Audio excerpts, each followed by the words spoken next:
We were on our way out here to get firewood. Noticed that snow was pretty heavy. Turned around, we didn't have the first 8 feet on our snow shed right here. We turned around, we got an armload of wood, started heading out. Everything from the roof right above us had about that much snow come down and buried her. It took me probably 5 minutes to unbury her. The only thing I remember is when the snow started to slide, I heard the noise, a rumbling. It sounded like thunder almost. And I said, the roof's sliding. I put my hands up like this and I turned away from it, and that's the last thing I remember. Just like that. So I created like an air pocket for me, which was good. Just went to where the last place I remembered and kind of listened to her screaming, digging with my hands. That's all I had. I didn't have a shovel or anything. And then the neighbor came over. Turned around, our neighbor come over. He went and called 911. I found her and started digging and digging and digging.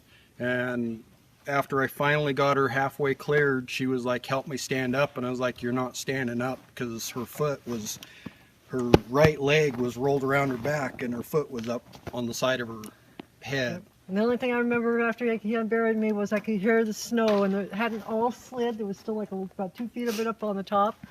And I kept hearing it, and I was like, you guys have got to move me. I don't care how bad it hurts. Get me out of here. So they picked me up and they put me on the back of a tailgate of a truck that was here, and they waited for the ambulance people. I didn't start hurting until I started warming up. I kind of came to terms that it was over, but I didn't know where Chad was. So you couldn't hear him digging for you? Hear him. Nope. I was screaming at the top of my lungs, asking for anybody around to help. Yeah. And so and I got lucky that the neighbor just, was outside and heard me. Yeah. So pretty much I came to terms with it, and the only concern I had was Chad and where he was at, because I had no idea. So it was pretty scary. And the other scary part about it, I think it was the day before that, I'd just been on a coroner call over in Garden Valley where a guy had had his roof collapse on him. And so that's why we were out here together, is because I was like, with all the snow, we don't want to be outside with one person. You don't want to stand by the sides of them because you don't know when they're going to go, and you don't have any time to react.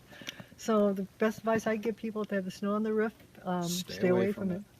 Every time there's snow slides on the roof over here, I'll jump. Still to this day. It's a deep rumble, and I mean, we're still waiting for the other half of this roof to slide today, and I won't work under there until it does slide because of just the situations with the snow and having her buried once before. I won't let my kids out here because I'm afraid of it.